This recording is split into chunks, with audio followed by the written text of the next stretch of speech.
Push back the darkness with Kinfire Chronicles, Night's Fall. Hello everyone. Welcome back to my channel. I hope everyone is having a nice day. Before we begin the video, please subscribe and give the video a thumbs up. Last year, I finally got around to watching some Mike Leigh movies. I was by no means a stranger to the director, as I heard his name bandied about by the likes of Siskel and Ebert and other critics. But it wasn't until recently that I settled down and watched some of his movies. Whether it's his 2004 Vera Drake about a working-class saint named Vera, played by Imelda Staunton, a house cleaner who does abortions on the side, to his 1997 minor work Career Girls, featuring Katrin Cartledge and Linda Steadman, about two women and their decade-spanning friendship. Leigh's movies are quiet, tender observations about the British working class.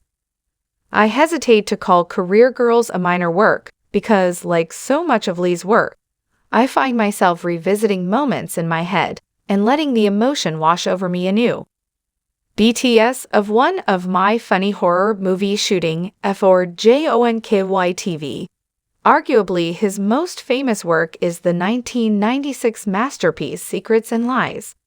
At almost 2.5 hours, the film never feels its length, and having watched it 3 times in the last month, I can attest that it has yet to lose its emotional potency. Leigh's films are often so deeply felt that merely remembering a certain scene or moment is as powerful as watching them for the first time. Leigh's films aren't as concerned with a plot as the characters and story. Secrets and Lies is about Hortense Cumberbatch, played by the luminescent Marianne Jean-Baptiste, who, grieving over her adopted mother's death, decides to go in search of her birth mother. She discovers her mother is a white woman, Brenda Blethyn's Cynthia Purely. Modern sensibilities being what they are, one would expect Secrets and Lies to be about race, but Leigh refuses to bend to conventional wisdom. I say Secrets and Lies doesn't address the race issue, but perhaps it's more accurate to say it doesn't overtly address it. Leigh's sly decision to give Jean-Baptiste's character, a black woman, the most British-sounding name imaginable until Benedict Cumberbatch reared his auburn head, is a commentary all its own. In one scene, Leigh cleverly shows that Hortense's family is no different from Cynthia's, beset by their own long-running drama between the family dynamics. For Leigh, movies about one thing are mind-numbing. Secrets and Lies is about a host of things, but at its core, it's about love, how we lose it, find it, and sometimes crave it too much. Leigh and his longtime cameraman Dick Pope enact an almost Yasujiro Ozu-esque level of observation. Pope's camera often sits back, framing two characters, letting the drama play out between them. Few directors since John Ford have understood the power of the human face like Leigh. One has only to recall the scene in Vera Drake where the cops come to arrest Vera, and how Leigh and Pope sit back and show Staunton's face, which delivers an opera of emotion in a few seconds. The same is true in Secrets and Lies, where Leigh and Pope's all-seeing eyes observe and gingerly hold their characters in their sight. Blethyn's performance as Cynthia would be over the top in a lesser director's hands. Cynthia is in a constant state of emotional fragility. She's either crying or on the verge of tears. Yet, it's the scene where she and Hortense sit in a diner as Hortense tries to get Cynthia to understand there's no mistake, she's her daughter, that we realize the power of Leigh's devastating tender handling of characters. It is a simple scene. The two sit beside each other, and the camera alternates between wide and medium shots. But as the conversation grows, and it finally dawns on Cynthia that Hortense is her daughter, the story is written on their faces. We see Cynthia remember a long-buried memory, which she had hoped never to relive, as she realizes who Hortense's father is. Most directors would be happy with merely Hortense and Cynthia, but Leigh has a cast of characters ranging from Cynthia's little brother Maurice, Timothy Spall, his wife Monica, Phyllis Logan, Cynthia's daughter Roxanne, Claire Rushbrook, and Maurice's assistant Jane, Elizabeth Barrington. all of whom are dealing with their troubles and who are every bit as fully realized as Hortense and Cynthia. That's what makes Lee's films so damn expressive. His characters feel real. Lee's cinema is often celebrated for its realism, but that's misleading. Lee shrewdly uses theatrical artifice, like in Career Girls, where Lee cuts back and forth between the past and the present, having the actors playing both their younger and older selves, modulating the archness and twitchy bravado of their performances. What makes his movies feel natural and real is how fully drawn and realized the characters are. Characters that are only on the scene for a moment come off feeling like characters coming in from other movies. Characters like Leslie Manville's social worker, a woman who is obviously pressed for time. She has one scene, but it feels so fleshed out that if Lee chose to do so, she would be a character in an entirely different movie. It goes without saying how great Manville is, but she and Lee do a wonderful job of depicting a woman who is clearly under stress and aware of the importance of handling Hortense's question with honesty and compassion. The scene is a microcosm of what separates Lee from his peers, pulsating with an unpredictable energy. Nonetheless, the scene is also deeply warm and touching. Not only is Manville great, but so is Jean Baptiste. Her curiosity about her adoption is answered, and she is faced with the question of whether she should pursue it more or leave it. Secrets and Lies also works as a metatextual comment on how filmmaking as an art form hides and finds the truth.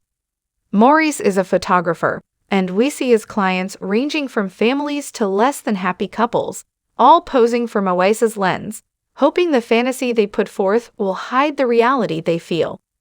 This is perfectly displayed as a beautiful young woman hires Maurice to take pictures of her scars. Her once flawless face now marred with scars from a car accident. The sound of Maurice's flash feels like a slap across the face, an invasion of privacy. Even though she asked for it, the realization that the camera reveals more than we're comfortable with rings with every flash. Lee, Pope, and his editor, John Gregory, cut together scenes of people sitting for Maurice's camera. We never see these people again, but Gregory and Lee cut these scenes so that we get a glimpse into them even after barely getting to know them. Lee achieves this by working closely with his actors to create the characters. All the while, Maurice, the peacemaker in his family, struggles to get people to smile. Lee's process is possibly more famous than he is. Often, he will come up with an idea or character, cast an actor or actors, and then work with them on crafting a character and weaving a story from what they create. After Vera Drake was nominated for an Oscar for Best Screenplay, Lee had to scramble to write a physical script. Yet, Lee's films are tighter and more clear-eyed than most films that adhere strictly to the script. Even the dialogue has a remarkable quality, feeling at once written and natural. For example, Hortense tells her best friend, "There's nothing rational about grief. Maybe you're crying for yourself." Or how Cynthia replies to Maurice when he asks if a leak upstairs is bad. "Yeah, only when it's raining." Secrets and Lies culminates in a birthday party for Roxanne at Maurice's. Here, you begin to see how Lee is a film school all his own. Pope's camera, once again, sits back as we watch these people eat dinner. It is so effortless, so believable, that if you didn't know how movies were made, you would have no idea the difficulty of what you are watching must have been. The pauses, the dialogue overlap, the rhythm of the scene, all as Maurice goes back and forth between the table and the grill. There's humor, love, and sadness in Lee's characters, oftentimes battling one another for supremacy. But it's Lee himself who holds the most mercy for his characters. There's never a sense of judgment in Lee's films. Rife with empathy, they follow characters like Cynthia, who in any other movie might be toxic. But in Lee's hands is a woman in desperate need of love and suffering from the long-armed trauma of her assault. Lee's films succeed because the characters are drawn from the real world. While watching his 1987 short film, The Short and Curlies, I was taken aback by how the characters resembled people I knew, like my mother or myself when I was younger. Lee's characters come off as realistic because trends and IPs don't infuse them, but instead by real flesh and blood people. Real people are messy, sloppy, and hard to like sometimes. In Secrets and Lies, Maurice's wife Monica suffers from stomach pains. The film hints that it's more than menstrual cramps.